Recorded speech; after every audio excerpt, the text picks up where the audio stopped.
kenapa ekonomi Indonesia nggak bisa tumbuh dari atas 5%. Karena kita ikut model pembangunan bergantung hutang. Kenapa?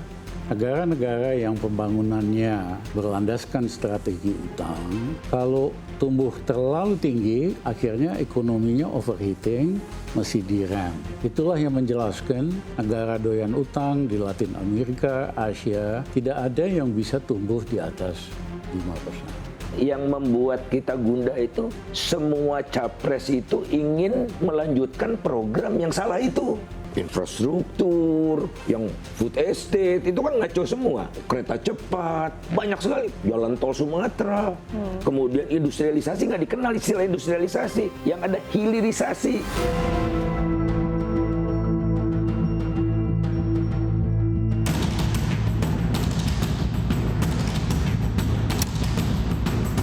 Sejak menjabat sebagai kepala negara pada 2014, Presiden Joko Widodo begitu gencar membangun infrastruktur di berbagai wilayah Indonesia.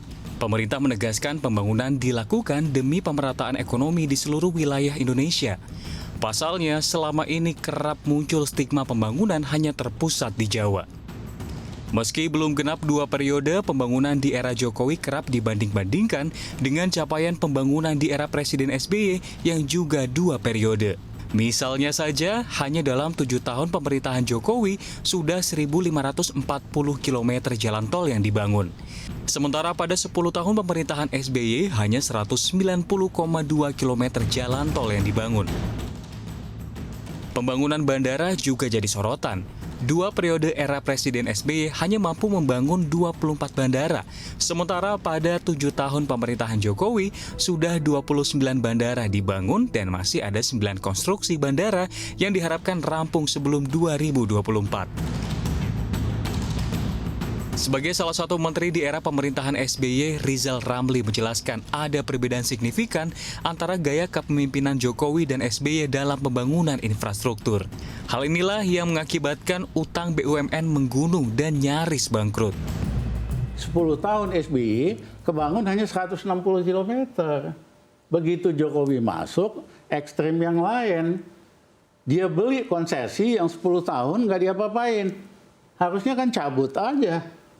Nah yang kedua, dia suruh BUMN buat ngerjakan jalan tol ini.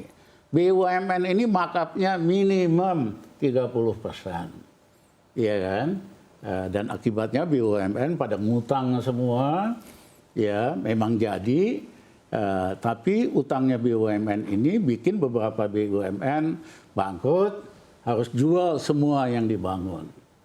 Nah, waktu sama SBY saya bilang duit APBN hanya kita pakai buat membangun infrastruktur di luar Jawa yang memang nggak mampu. Nah kalau dijalankan seperti saran kami, kita akan ngadepin masalah infrastruktur dengan utang yang sangat banyak. Selain proyek yang mayoritas dikelola BUMN, kebijakan pembangunan infrastruktur di era Jokowi juga menuai sorotan. Di antaranya adalah proyek kereta cepat. Kalau kereta cepat itu udah terbukti ya.